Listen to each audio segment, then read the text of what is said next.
Good morning everyone. अब सुबह class है तो पढ़ना भी पड़ेगा ही, है ना।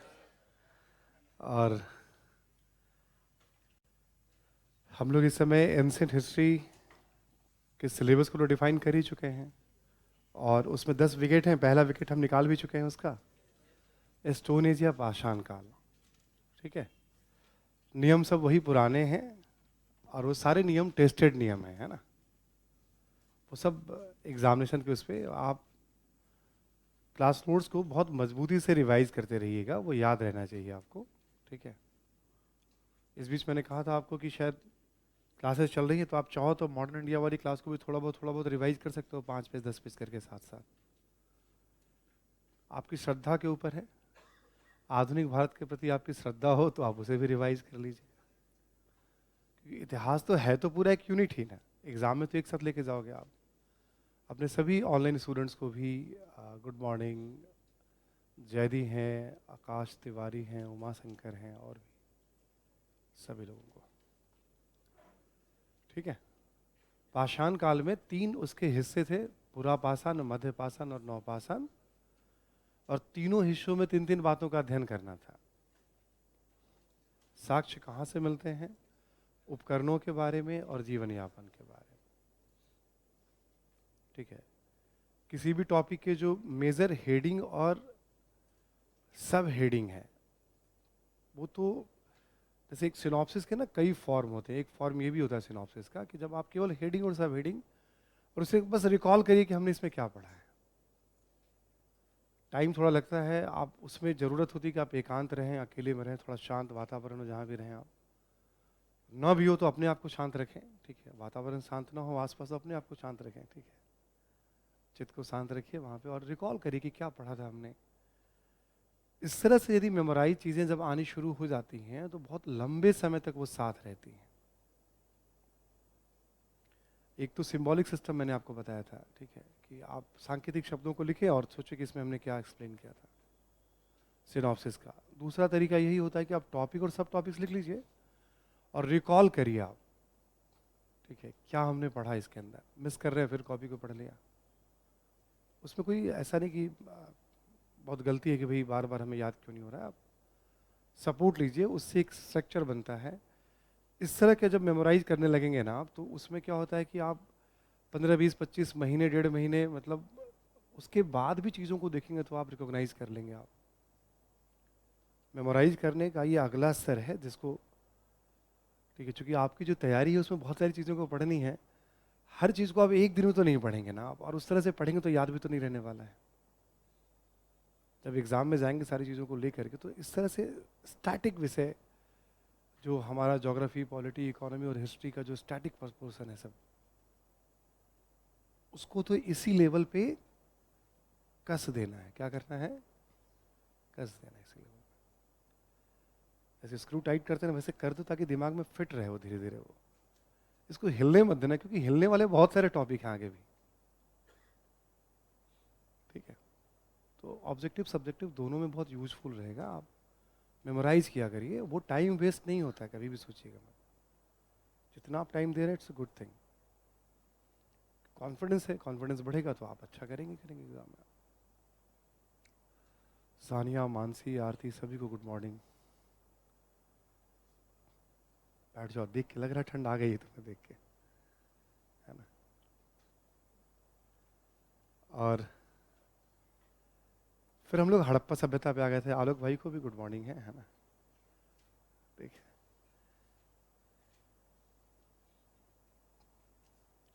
हड़प्पा सभ्यता में हमने उसको भी, जैसे कोई टॉपिक हम पढ़ते हैं तो पहले उसको क्या करते हैं, ब्रेक कर देते हैं। देखो मैक्सिमम क्या पढ़ना है, तो हमने पहले कहा कि सामान्य जानकारी रख लेते हैं उसके बारे में। जैसे नाम क्यों पढ़ा, जो कालखंड का निर्धारण है, हम जो पढ़ रहे हैं 2600 से 1900 ईसा पूर्व, यानी आज से करीब करीब 4500 साल पहले की बात है। 4500 4000 साल पहले की बात है, आज से हम गिनती करें तो। काल का निर्धारण कैसे होता है, तो कुछ तो पहले वाला हिस्सा हो गया हमारा, हड़प्पा से पहले जो, जहाँ जहाँ हड़प्पा के स्थल जो आपको लिखवाया, आपको याद होगा, हड़प्पा के प्रमुख स्थलों के बारे में अफगानिस्तान, पाकिस्तान और हिंदुस्तान में कहाँ कहाँ से मिल रहा है, वो जरूरी के हैं, पहले राउंड में वो याद रखना है। आपको सपोर्ट में एक हैंडआउट्स मिल जाएगा, अगले राउंड में कुछ नदियों को याद रख लेते हैं, किस किस नदियों पे है वो हो जाएगा, ज़रूरी है वो भी, नदियों को भी ध्यान में रखना। ज्योग्राफी बेस्ड सवाल हिस्ट्री प्रीलिम्स में पूछे जाते हैं। उत्खननकर्ता का नाम उतना जरूर, वो फिर वो बहुत अननेसेसरी वाला तथ्य हो जाता है, लोग पढ़ते हैं कई बार उसे, ठीक है। जो हैंडआउट से कभी प्रोवाइड करा दूंगा मैं, तो उसमें रहेगा वो भी नाम, बट आप हड़प्पा मोहनजोदड़ो का जान लिया ठीक है, या एक दो फेमस का जान लिया एक आधा नाम, ओके। उत्खनन तो कोई अभी भी आप में से भी कोई रिसर्च करेगा जाके कर देगा उत्खनन, वहाँ पे उनका भी नाम आ जाएगा, ठीक है। तो आईएएस वाले एग्जाम में थोड़ा सेंस का उपयोग करते हैं वो लोग क्वेश्चन पूछने में, इतना देखा है हमने हमेशा, इसलिए हम लोग भी सेंस लगाते रहते हैं, पढ़ते तो हम लोग खूब है उसमें भी, बट थोड़ा सेंस लगा के प्रायोरिटी फिक्स करते हैं। तथ्यों में भी ना प्रायोरिटी फिक्स करते हैं, एकदम से ब्लाइंड नहीं कि हम ये लिया और पढ़ लिया, पहले पिक्चर, अच्छा अफगानिस्तान में भी था, पाकिस्तान में भी था, हिंदुस्तान के इन किन राज्यों में था, तो जब भी सोचोगे ना तो एक व्यू बनेगा, अच्छा इन सब क्षेत्रों में हड़प्पा सभ्यता का प्रसार था। जब तक हम इमेज नहीं बनाएंगे किसी भी टॉपिक का, विजुअलाइज नहीं करेंगे उसको, हम विजुअल इमेज के बिना लंबे समय तक नहीं कैरी कर पाएंगे चीज़ों, जोर जबरदस्ती तो करनी ही है, कई बार करनी है। अब जितने जगह पे स्थल मिले ना, उस जगह पे पहले से ग्रामीण संस्कृतियां मौजूद थी, जैसे हड़प्पा पूर्व या हड़प्पा पूर्व ताम्रपास नहीं कह सकते, यानी उन क्षेत्रों में पहले से लोग मौजूद थे। वहाँ नौपाषाण काल भी रहा है, नौपाषाण के बाद एक ताम्रपाषाण जो मैं समझा दूंगा आपको, वो फिर हड़प्पा सभ्यता की बात आई। और जब शहरी सभ्यता का पतन हो गया, उसके बाद भी उन क्षेत्रों में लोगों के अस्तित्व की जानकारी, किसी कारण से ये इलाका यदि वीरान हो जाता है, तो जहां सर्वाइवल की संभावना होगी आसपास हम चले चलेंगे, जहां सर्वाइवल की संभावना होगी। तो शहरी जो था वो कमजोर पड़ गया, यहाँ से 5-10 किलोमीटर 20 किलोमीटर दूर आसपास ग्रामीण बस्तियां बस जाएंगी, जहाँ पानी और इन सब चीज़ों की संभावना होगी। हाँ, समझ में आ रही बात सभी को? तो एक पिक्चर बन गया हमारा कि भाई उससे पहले और उसके बाद भी वहाँ पे।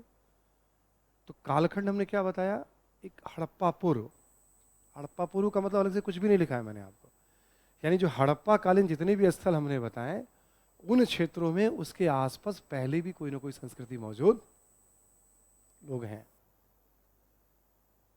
ठीक। इसमें भी कई बार लोग पढ़ना शुरू करते हैं तो फिर वो जैसे नहीं, पानी वानी में सिर डालो, डुबकी मारो नदी में, निकल नहीं पा रहे तो एकदम लगता है क्या कहाँ फंस गए वाली बात है। तो बहुत जगह टेक्निक का इस्तेमाल करना है याद करने के लिए, समझने के लिए, मैक्सिमम जगहों पे, ठीक है। ये सब आइडियाज से ना आप इसको मेरे पास में दीजिए, इस समय की सबसे महत्वपूर्ण चीज़ है ये। जब तक मैं पीऊँगा नहीं कुछ लिखाता नहीं मैं आपको, ठीक है। जब एक शिफ्ट लेने के साथ ही लिखाना शुरू कर दूंगा आपको, नहीं, मैं कुछ काम की बात आपको बता रहा हूँ, बहुत ज़रूरी है, ठीक है। तो जैसे अब एक टेक्निक हो गया, ठीक है, इसके आसपास भी शहर थे, पहले भी थे, बाद में, मतलब लोग रहते थे, शहर नहीं थे, क्योंकि हड़प्पा सभ्यता को शहरी सभ्यता कहते हैं, ठीक है। एक कॉन्सेप्ट हमारा ये हो गया। तो कालखंड हमने बता दिया आपको, फिर स्थलों के बारे में बता दिया आपको, उसमें भी हड़प्पा से शुरुआत हुई है, तो राखालदास बनर्जी, यानी दयाराम साहनी और जॉन मार्शल, कनिंघम, ये सब कुछ कुछ नाम आ गए आपके, कैसे कैसे वो यात्रा शुरू हुई, ब्रिटिश शासनकाल में शुरू हुई वो यात्रा। हड़प्पा आखिर शहरी सभ्यता का मतलब क्या, जैसे जितने भी स्थल हमने बता रहे, ज़्यादातर जगहों पे देखोगे आप, कम क्षेत्र में एक बड़ी आबादी रह रही, जनसंख्या घनत्व अधिक होता है शहरों में, देख ही रहे आप, इतनी से एरिया में हम लोग कितने लोग हैं, तो शहरों में जनसंख्या घनत्व अधिक होता है, एक फीचर ये हो जाता है। मकान थोड़े बेहतर दिखेंगे आपको, सड़कें मिल सकती हैं आपको, नालियाँ मिल सकती, मतलब जो शहरों के फीचर वगैरह होते हैं अपने, है ना। और तो बहुत सारे शहरों में आप यूनिफॉर्मिटी देखोगे, 1000, 1500, 1200 किलोमीटर दूर दूर भी शहर हैं, फिर भी उसमें यूनिफॉर्मिटी है। तो एक होता है कि आखिर इस तरह की सभ्यता, जब नौपाषाण काल है, यानी लोग मुश्किल से खेती और पशुपालन कर रहे हैं, और उसके बाद देखोगे तांबा का ज्ञान आ जाएगा, तब भी वही हो, खेती पशुपालन होगा। फिर ऐसी सभ्यता कैसे विकसित हो सकती है? तो मिस्र में, मेसोपोटामिया में, चीन में देखा गया है कि स्थानीय संस्कृतियों के पुरुषार्थ से ही ऐसी शहरी सभ्यता का विकास हुआ है। तो ये तो मान लिया गया कि हाँ, हड़प्पा सभ्यता के उदय में स्थानीय संस्कृतियों का योगदान, स्थानीय लोगों के प्रयासों से। बट वो प्रक्रिया क्या रही है हम अनुमान लगा सकते हैं, क्योंकि लिपि तो पढ़ी नहीं गई है। बट मिस्र, मेसोपोटामिया, चीन वगैरह की लिपि पढ़ी जा चुकी है, तो वो अनुमान भी लगाते हैं और प्रमाण भी। ठीक है, भौतिक प्रमाण तो हमें मिलते हैं, बट एक ही जैसा पैटर्न है।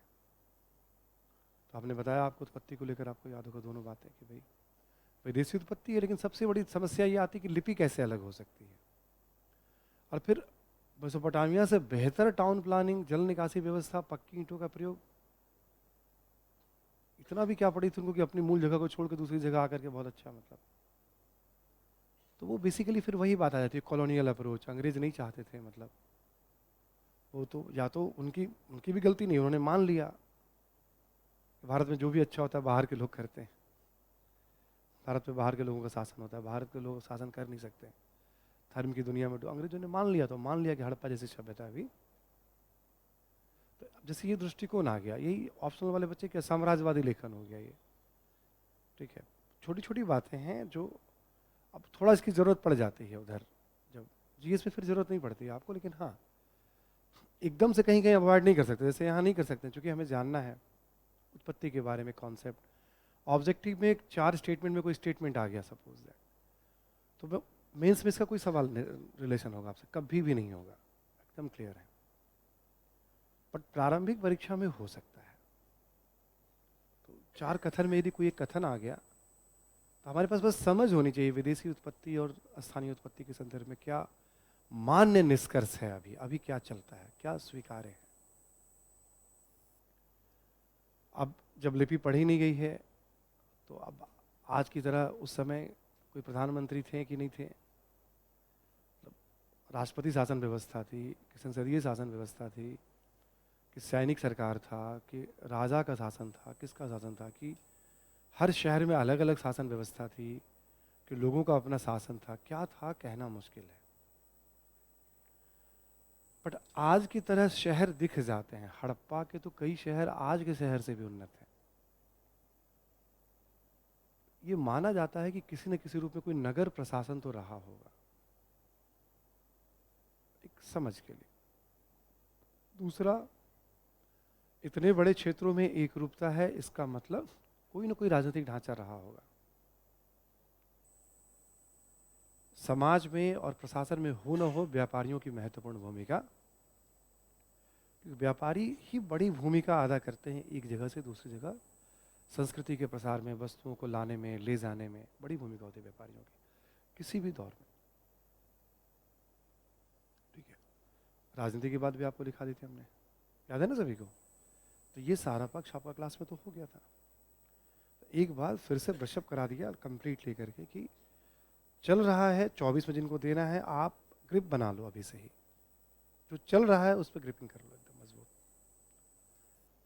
ठीक है, लोकल भाषा में कस देना है उसको। क्या करना है? नया शब्द रखिए, एकदम इतना तेजी से कसो कि फिर वो हिले ना दिमाग में, ऐसा फिट करो उसको।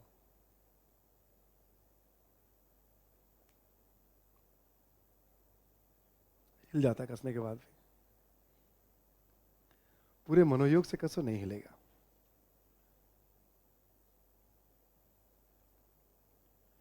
अब हम लोग बात करेंगे हड़प्पा के बचे हुए पहलू पे, है ना। बचे हुए पहलू में है अर्थव्यवस्था, समाज, धर्म यानी संस्कृति और पतन के बारे में। ठीक है,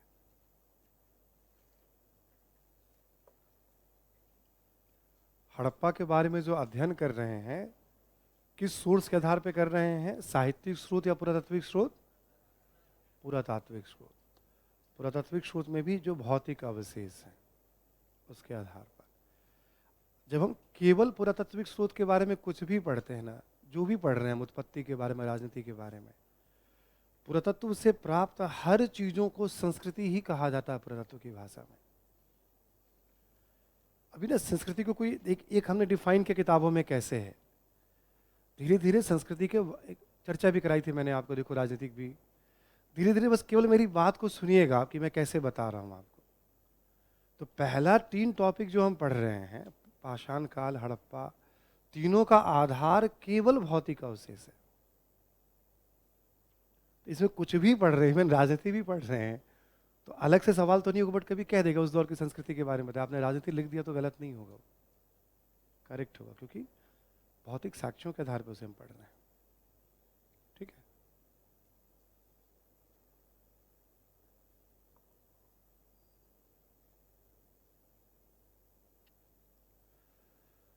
अब लिखें आप अर्थव्यवस्था, हड़प्पाई अर्थव्यवस्था।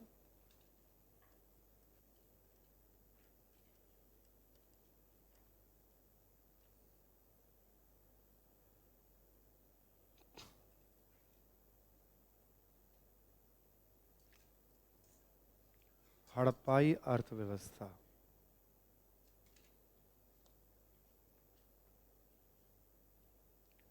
अर्थव्यवस्था में मैंने क्या बताया था आपको पहले दिन वाली क्लास में? कृषि है ना, पशुपालन, शिल्प, व्यापार, सिक्के और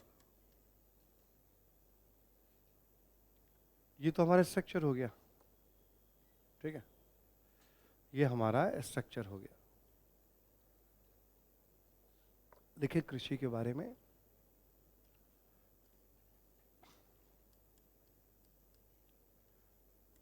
विभिन्न फसलों के साक्ष्य। सच्चाई तो है, देखो शहरों से साक्ष्य क्या मिलेंगे, गांवों से साक्ष्य मिलेंगे, बट शहरों से भी विभिन्न फसलों के साक्ष्य मिलते हैं।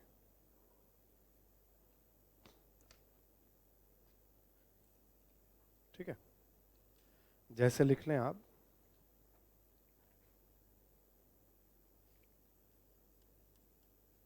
गेहूं, जौ, चावल इत्यादि। वैसे दलहन, तिलहन, इन सब के भी साक्ष्य मिलते हैं। ठीक है, दलहन के भी साक्ष्य मिलते हैं, तिलहन के भी साक्ष्य मिलते हैं, है ना। गेहूं के साक्ष्य मिल रहे हैं हड़प्पा से, जौ के जो एक अच्छे साक्ष्य मिल रहे हैं बनावली से, और चावल के साक्ष्य मिल रहे हैं लोथल से।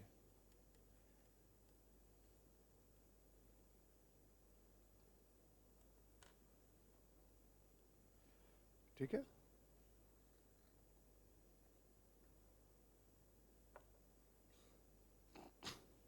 गेहूं, जौ, चावल।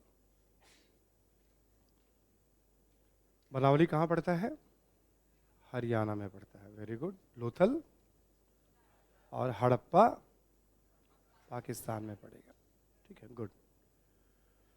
तो किसी तरह से जले हुए दाने का अंश जो है कहीं बर्तन वगैरह में चिपका रह गया है, तो वैज्ञानिक तरीके से उसकी पहचान हुई, तो भाई ये सब दाना है। एक बात क्लियर है कि आबादी तो रह रही है बड़ी संख्या में, 4-4, 5-5 किलोमीटर वर्ग किलोमीटर के शहर है, तो उनको भोजन तो मिलता ही होगा, और ये तो तय है कि अनाज चाहिए। नवपाषाण काल में अनाज का ज्ञान है, तो आसपास इतना उत्पादन जरूर हो जाता था कि उसमें से कई सारी चीजें बाजार में, शहरों में आती होंगी। इसी में लिखें, कालीबंगा।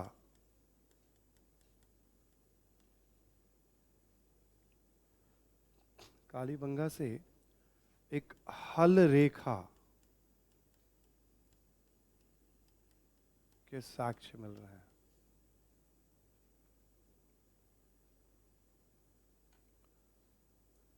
कालीबंगा जो शहर है वहां पे, जैसे जो सुरक्षित थोड़ा बहुत रहेगा, तो हल जैसे रेखा के साक्ष्य मिल रहे हैं।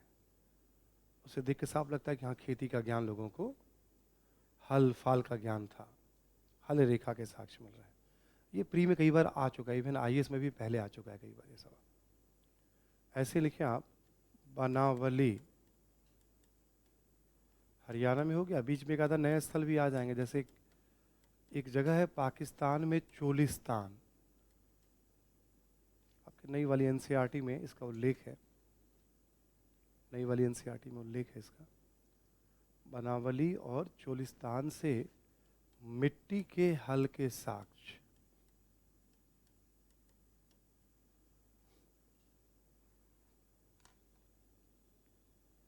मिट्टी के हल्के साक्ष्य मिले हैं।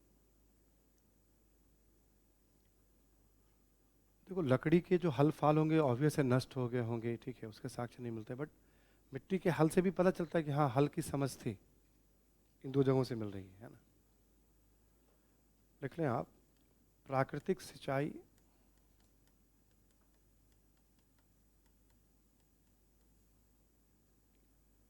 जैसे बारिश हो गई या बाढ़ से मिट्टी, बाढ़ आ गया तो फिर मिट्टी में थोड़ी उर्वरता बढ़ जाती है, बाढ़ का पानी उतर गया तो फिर खेती कर लेते हैं। आर्य शर्मा अपनी किताब में लिखते हैं कि बाढ़ के सीजन में मतलब ठीक है मिट्टी की उर्वरता, एक फसल की खेती करते होंगे ये लोग, प्राकृतिक सिंचाई है। और यहाँ पे लिख लें आप, धौलावीरा से विकसित जल प्रबंधन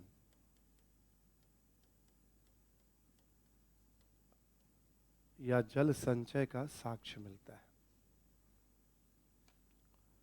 धौलावीरा से विकसित जल प्रबंधन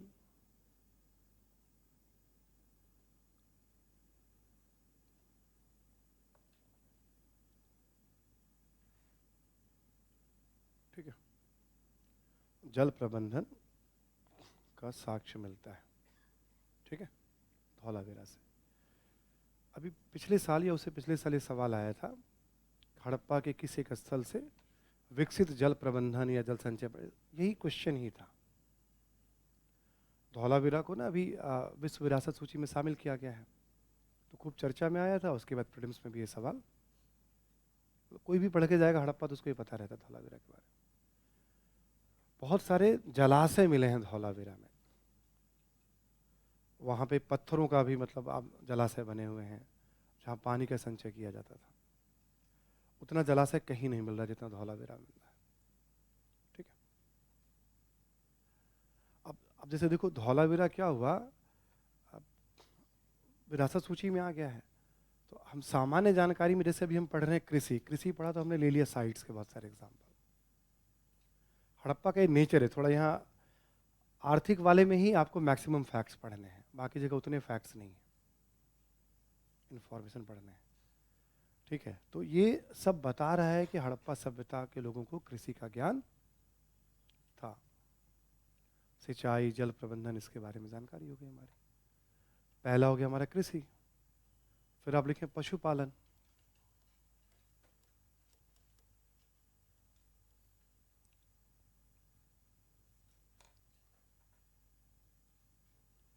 पशुपालन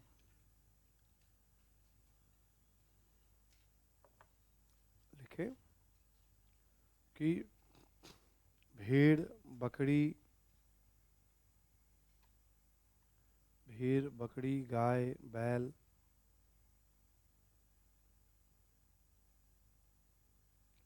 कुत्ता बिल्ली इत्यादि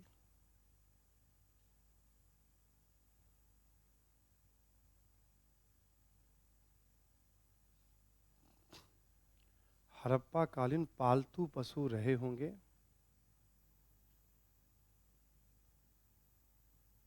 हड़प्पा कालीन पालतू पशु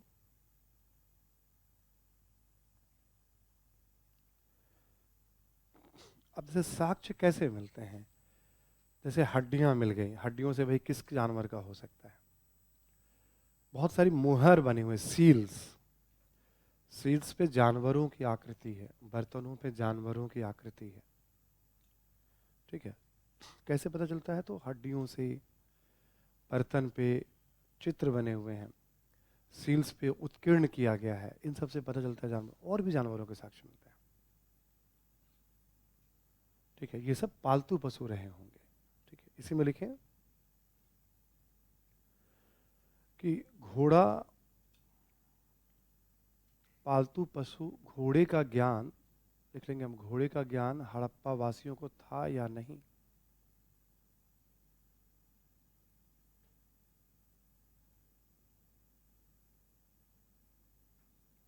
इसको लेकर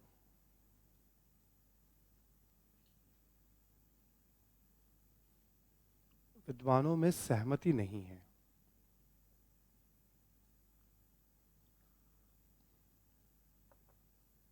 सहमति नहीं है। कुछ प्रमाण मिलते हैं जिसे संदेहास्पद माना गया है।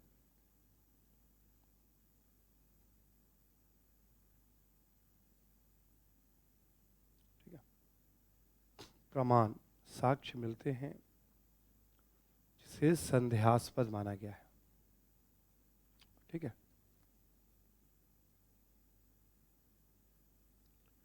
जिसे संदेहास्पद माना गया है।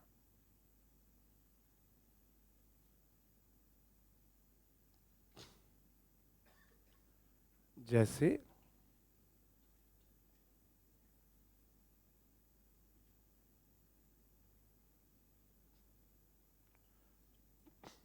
जैसे लिख लें आप, मोहनजोदड़ो और लोथल से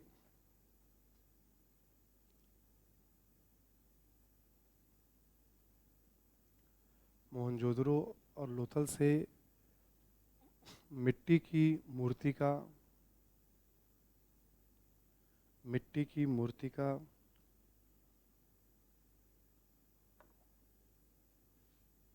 ठीक है, तथा सुरकोतदा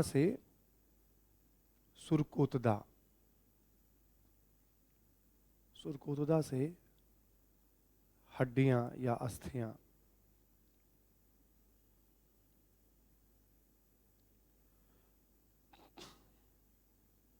ठीक है। ये प्रमाण इसलिए कि इसको लेके खूब चर्चा होती है कि हड़प्पावासी आर्य थे या नहीं थे। यदि घोड़े का बहुत अच्छा खासा समझ था तो ये मान लिया जाएगा कि हड़प्पा के मतलब सभ्यता को आर्यों ने बसाया था, जिसपे एक बहस चलती है। यूपीएससी ने भी 5-6 साल 7 साल पहले प्री में ये सवाल पूछा था, और यूपीएससी ने ये माना था कि हड़प्पा वासियों को घोड़े का ज्ञान नहीं था। जब आप उसको पढ़ेंगे आप, उससे सॉल्व हो जाएगा, क्लियर हो जाएगा। हम लोग 10 साल 20 साल के पीवाईक्यू को बनाने के लिए क्यों कहते हैं आपको? इसलिए कहते हैं कि बहुत सारे प्रश्नों से ये पता चल जाएगा कि यूपीएससी क्या मानती है, कैसे देखती है उसको, किसको उत्तर माना किसको नहीं माना, उन सब का भी एक ज्ञान न चलते रहता है back of the mind. Obvious है जो किताबों में दिया गया उसी को मान रही, तो बट इस पर एक बहस चलती है कि हड़प्पा सभ्यता आर्यों के द्वारा, भी हम बात करेंगे आर्यों को लेकर के ये आर्यों की बात क्या है, और इस तरह की एक बहस भारतीय समाज में चल रही है अभी, उस पर भी चर्चा करेंगे आपसे। ठीक है,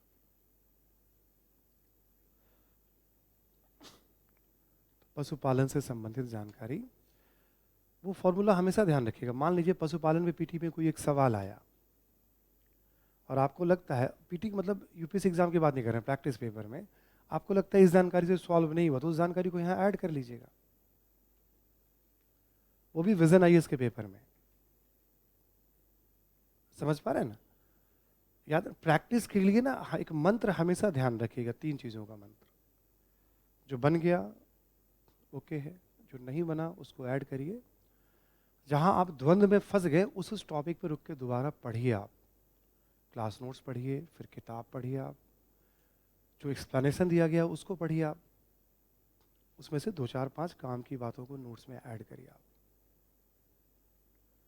ये कभी मत भूलना, तो पीटी तुम्हारा होगा ही होगा। यदि ये वाला एटीट्यूड रह गया तुम्हारे अंदर, तो बनाते बनाते फिर हम भूल गए, हम ज्यादा बन रहा है तो अति उत्साहित हो गए, कौन रोकेगा मुझे, खतरा है फिर उसमें भी, शांत रहना एकदम। नहीं बन रहा तो फ्रस्ट्रेट हो गए, काहे फ्रस्ट्रेट, हम पढ़ तो यूपीएससी के लिए रहे हैं, वहां तो बनेगा। हम विजन के पेपर के लिए थोड़ी पढ़ा रहे हैं आपको। विजन आईएएस में क्या पेपर आएगा सॉल्व करिए आप, नहीं। और विजन आईएएस का भी मकसद है कुछ जानकारी आपको बढ़ाते रहना। हर सेक्शन में यही ध्यान रखना है आपको केवल, ठीक है। और जहां द्वंद्व हुआ बस वहां रीडिंग बढ़ानी है आपको। पहले क्लास नोट्स, ठीक है इससे नहीं बना, आर्य शर्मा ठीक है इससे भी नहीं बना, एक्सप्लेनेशन उससे बात मिल गई, नहीं एनसीईआरटी देख लेते, केवल उस जगह पे रीडिंग बढ़ानी है 2-3 घंटे की। होता क्या है, हर टॉपिक पे आपका कॉम्प्रिहेंसिव रीडिंग हो जाता है। मैं आपको ना प्लेन पढ़ने के लिए केवल कहता हूँ क्लास नोट्स और इसके बाद आर एस शर्मा की किताब बहुत है। प्लेन पढ़ने से आउटपुट नहीं आता है, आप डेवलपमेंट महसूस नहीं करेंगे प्लेन पढ़ने से। आप प्रैक्टिस करने से दायरा बढ़ता है, कॉन्फिडेंस बढ़ता है, जो जानकारी नहीं है वो भी जानकारी आती है आपके पास। ऐसे ही सब लोग करते हैं, मतलब जो अच्छे लोग होते हैं एग्जाम निकालते हैं, एक बेसिक सा नोट्स लेकर के उसके बाद इतना प्रैक्टिस करते हैं, करते करते वो नोट्स डबल हो जाता है उनका ऑब्जेक्टिव में। हम तो नोट्स ऑलरेडी एक्सटेंडेड बनाते हैं आपके लिए। हमने इंग्लिश में बहुत जगह देखा है, पता चला हड़प्पा 3 पेज में ही कंप्लीट हो गया है। अब वो प्रैक्टिस कर करके उसे 6 पेज कर रखा है बच्चों ने। ठीक है, तो ये सेम वे है, मेथड है। ठीक, हमारे पास एक बेसिक नोट्स है जो हमें याद रहना चाहिए। देखो, अब मशीन से कुछ चीजें तो बनती नहीं थी उस समय, सब चीजें हाथ से बनती थी। जीवन में अलग अलग, जैसे मान लो रोजमर्रा के घरेलू काम में, कृषि में, पशुपालन में, लड़ाई में, मतलब जिन जिन जरूरतों की वस्तुओं की जरूरत पड़ रही है तैयार किया जा रहा है। ठीक है, तो शिल्प के तहत उन सबको हम पढ़ते हैं। बहुत सारी चीजें हैं। हड़प्पाई जो सभ्यता में बहुत विकसित अवस्था में है शिल्प। हड़प्पाई सभ्यता में बहुत विकसित अवस्था में है शिल्प। देखिए आप, पशुपालन के बाद शिल्प,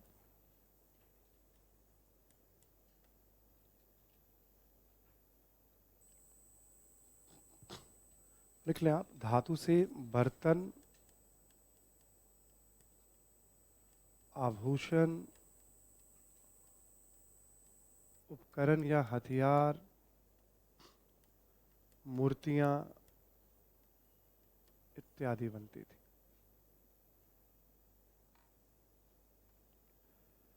धातु से बर्तन, आभूषण, उपकरण, मूर्तियां इत्यादि बनती थी।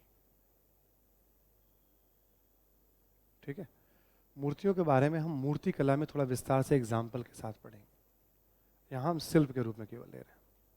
एक बात हो गई। यहाँ लिख लें आप थोड़ा, यहाँ पे जैसे तांबा, कांसा, टीन, सोना, चांदी, तांबा, कांसा, टीन, सोना, चांदी इत्यादि का हड़प्पा वासियों को ज्ञान था।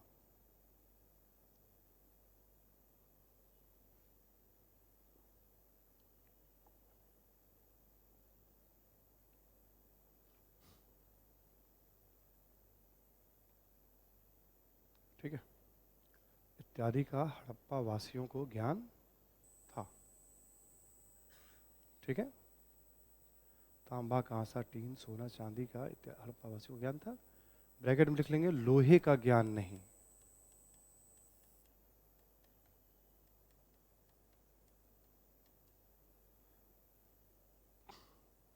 ठीक है, ये जरूरी है जानना आपको। इस पे भी पीटी में सवाल 1-2 बार आईएएस प्री में आया हुआ, इतना ही जानने से।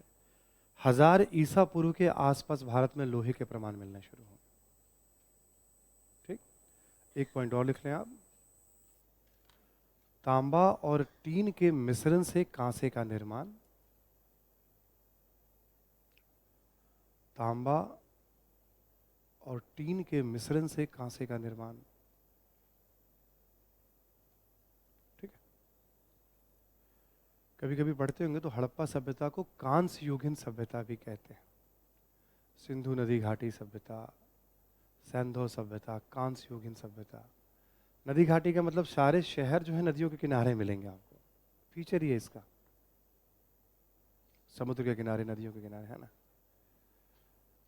तो धातु की बहुत सारी चीजें मिल रही हैं। मूर्तियों का उदाहरण अभी हम लेंगे, एक बहुत फेमस है कांसे की नर्तकी की मूर्ति कला में, इसका उदाहरण ले लेंगे हम। कुछ कुछ और एग्जाम्पल ले लेंगे। ठीक, तो एक हो गया धातु से संबंधित बड़ी संख्या में शिल्प। ठीक है, उसमें आभूषण भी है। मतलब आप देखोगे पत्थर के आभूषण की बात करें हम लोग तो धातु, पत्थर, मिट्टी। अगला पॉइंट लिख लें आप, आभूषण।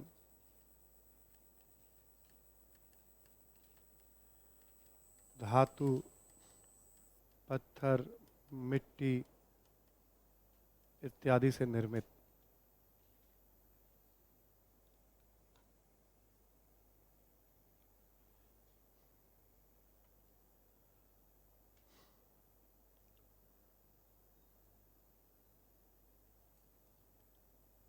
ठीक है, धातु, पत्थर, मिट्टी इत्यादि से, कर लिया आपने पॉइंट।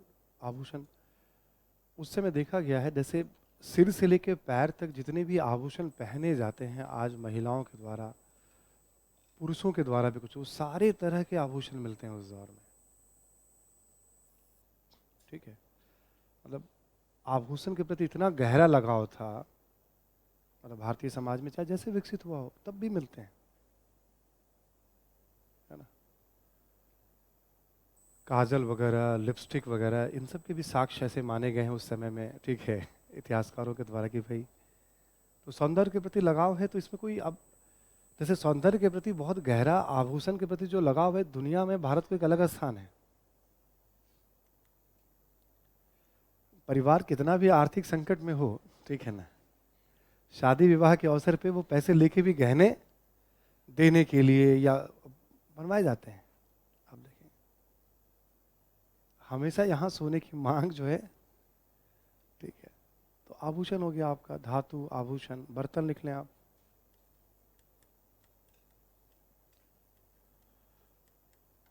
धातु के, मिट्टी के जो बर्तन है वो लाल एवं काले रंग के हैं।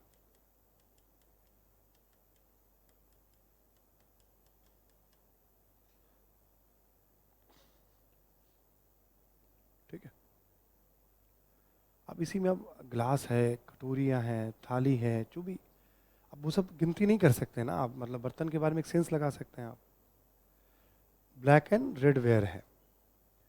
एक शब्द आपको बार बार क्या मिलेगा मिट्टी के बर्तन के लिए, एक बार आप बस आपको जान लेना है, हाँ, मृद भांड मिलेगा आपको। पोटरी, मिट्टी के बर्तन के लिए शब्द किताबों में जो प्रायः मिलेंगे आपको। कभी हो सकता है क्वेश्चन में भी अनुवाद हो के यही आ जाए, तो आप चौंक जाएंगे, हमने तो पढ़ा था मिट्टी का बर्तन, ये क्या आ गया। तो कुछ ऐसे 25-50 शब्द हमें बढ़ाने हैं, बढ़ जाएंगे पढ़ते पढ़ते। ठीक है, तो धातु की चीजें बन रही हैं, आभूषण इसमें भी धातु है, बर्तन में भी धातु है, वहां भी लिखा है मैंने आपको। एक इंटरेस्टिंग बात है, पक्की ईंटों का निर्माण।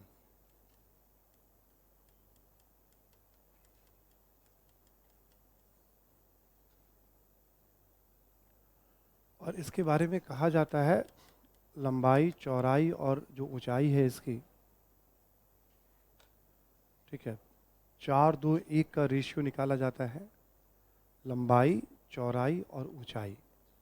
ठीक है, मतलब एक लंबाई हो गया, एक चौड़ाई हो गया, एक ऊंचाई हो गया। ठीक है, और ये माना जाता है आज के ईंटों की तरह।